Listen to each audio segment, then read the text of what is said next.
कहते हैं ओशो न कभी पैदा हुए न कभी मरे, लेकिन क्या ये सच है? इस वीडियो में ओशो की शख्सियत और इस सवाल की प्रामाणिक पड़ताल। तारीख 19 जनवरी 1990, पुणे का कोरेगांव पार्क इलाका। मौत का वो सन्नाटा और अनसुलझे सवाल।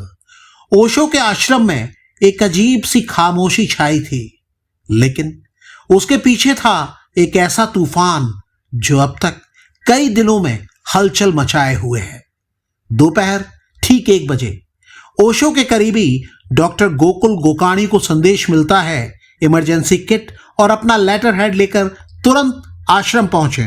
डॉक्टर गोकाणी ये सोचते हुए वहां पहुंचे कि शायद ओशो का कोई शिष्य बीमार होगा, लेकिन उन्हें बताया जाता है वो शरीर छोड़ रहे हैं।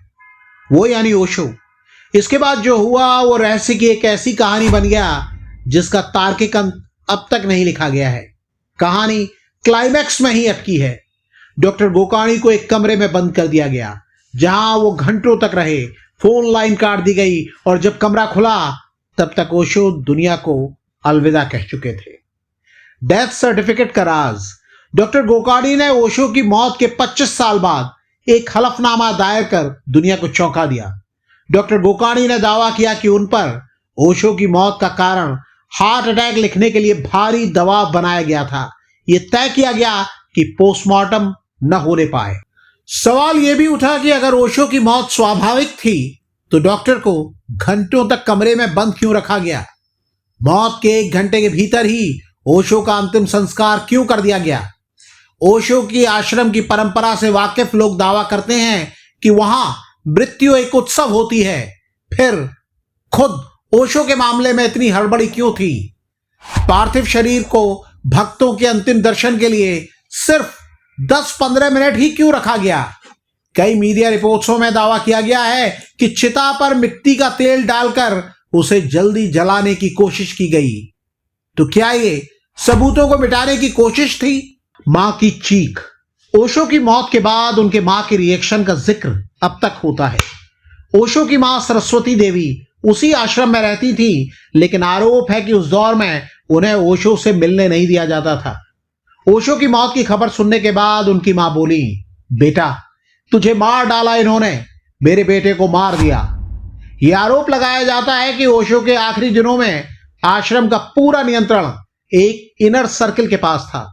यह सवाल उठा, क्या ओशो की मौत की असल कहानी इनर सर्किल में ही दबकर रह गई? क्या हजारों करोड़ की प्रॉपर्टी और बौद्धिक विरासत पर कब्जे की कोशिश ने लाखों लोगों के भगवान ओशो की मौत की असल कहानी बाहर नहीं आने दी? कौन थे ओशो? ओशो 20वीं सदी के वो अनूठे संत थे जिन्होंने पूरी दुनिया को हिलाकर रख दिया था। ओशो का असली नाम चंद्रमोहन जैन था। उनका जन्म 11 दिसंबर 1931 को मध्य प्रदेश के कुचवाड़ा गांव में हुआ था। बचपन से ही वो किसी परंपरा का हिस्सा नहीं थे। ओशो ध्यान और उत्सव के ओजस्वी ऋषि के लेखक डॉक्टर वसंत जोशी लिखते हैं, ओशो एक सामान्य बच्चे नहीं थे। उनमें सवाल पूछने और प्रयोग करने का एक अद्भुत जुनून था।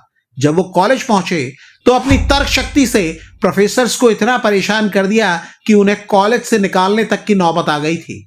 उनके विद्रोही स्वभाव ने उन्हें भीड़ से अलग खड़ा कर दिया था। आचार्य रजनीश से भगवान बनने का सफर।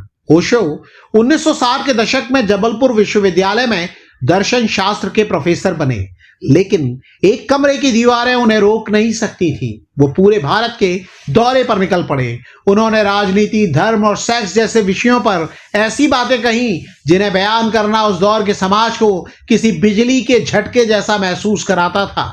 उन्होंने संगठित धर्म को विभाजन का जरिया बताया और सेक्सुअल लिबरेशन की वकालत की। प्रसिद्ध लेखक खुशवंत सिंह ने उन्हें भारत का सबसे मौलिक और वैज्ञानिक विचारक कहा था। जल्दी ही प्रोफेसर रजनीश, आचार्य रजनीश और फिर भगवान श्री रजनीश बन गए। साल 1974 में ओशो ने पुणे के कोरेगांव पार्क में अपना आश्रम स्थापित किया। यहां से ओशो की ख्याति और विवाद दोनों 7वें आसमान पर पहुंच गए। आश्रम में डायनेमिक मेडिटेशन और सेक्स थेरेपी जैसे प्रयोग शुरू हुए। ओशो की किताब संभोग से समाधि ने उन्हें पारंपरिक साधु संतों का दुश्मन बना दिया। ओशो का तर्क था कि पश्चिम के लोगों को एक सक्रिय थेरेपी की जरूरत है। आश्रम में विदेशी अनुयायियों की बाढ़ आ गई, पैसा पानी की तरह बहने लगा और पुणे शहर की अर्थव्यवस्था ही बदल गई। लेकिन इसी दौरान ओशो ने खुद को आम लोगों से अलग थलग करना शुरू कर दिया। अमेरिका में अनूठा साम्राज्य। ओशो का साम्राज्य जल्दी ही भारत की सीमाओं को पार करने लगा। 1981 में वो अमेरिका के ओरेगन चले गए, जहां 64,000 एकड़ में पूरा शहर रजनीशपुरम बसाया गया। ओशो के पास 93 रोल्स रॉयस कारें थी जो उनके वैभव का प्रतीक बन गईं। कहते हैं यहीं से उनके पतन की शुरुआत हुई। अमेरिकी सरकार के साथ कानूनी टकराव, इमिग्रेशन नियमों के उल्लंघन और अंदर के गद्दारों ने उनके उस सपने को चकनाचूर कर दिया जिसे लिए वो अमेरिका गए थे। उन्हें 17 दिन अमेरिकी जेल में बिताने पड़े। आरोप लगाया जाता है कि इसी दौरान उन्हें थैलियम जैसा धीमा जहर दिया गया था। ओशो अमेरिका से निकाल दिए गए। कई और देशों ने उन्हें शरण देने से मना कर दिया। कहते हैं कि वो मजबूरी में भारत लौटे और दोबारा पुणे आश्रम में रहने लगे। लेकिन अब उनकी सेहत गिरती जा रही थी। उन्हें अस्थमा, डायबिटीज और रीढ़ की हड्डी में गंभीर दर्द था। करीबी दावा करते हैं कि ओशो को परफ्यूम से इतनी एलर्जी थी कि उनके पास आने वाले हर शख्स को पहले सूंघा जाता था कि कहीं उसने सेंट तो नहीं लगाया। ओशो के सार्वजनिक प्रवचन कम हो गए और वो एकांत में ज्यादा रहने लगे। और फिर आई 19 जनवरी 1990 की वो तारीख जब ओशो ने ये दुनिया छोड़ दी। वसीयत पर विवाद। ओशो की मौत के 23 साल बाद 2013 में अचानक एक वसीयत सामने आई। रिपोर्टों के मुताबिक ओशो इंटरनेशनल फाउंडेशन ने दावा किया कि ओशो ने अपनी सारी बौद्धिक संपदा उनके नाम कर दी है। योगेश ठक्कर यानी स्वामी प्रेमगीत ने इसे कोर्ट में चुनौती दी।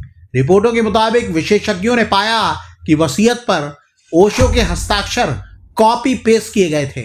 सवाल यह है कि अगर यह वसीयत असली थी तो 23 साल तक कहां छिपी थी? आखिर कौन था जो ओशो की अरबों की रॉयल्टी पर कब्जा जमाना चाहता था? ओशो की समाधि पर लिखा है, ओशो जो न कभी पैदा हुए न कभी मरे, उन्होंने 11 दिसंबर 1931 और 19 जनवरी 1990 के बीच इस धरती की यात्रा की।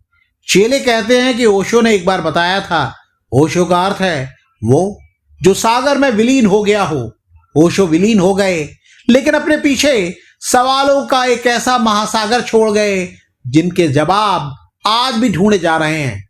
सच जो भी हो, लेकिन ओशो आज भी करोड़ों लोगों की चेतना को झकझोर रहे हैं।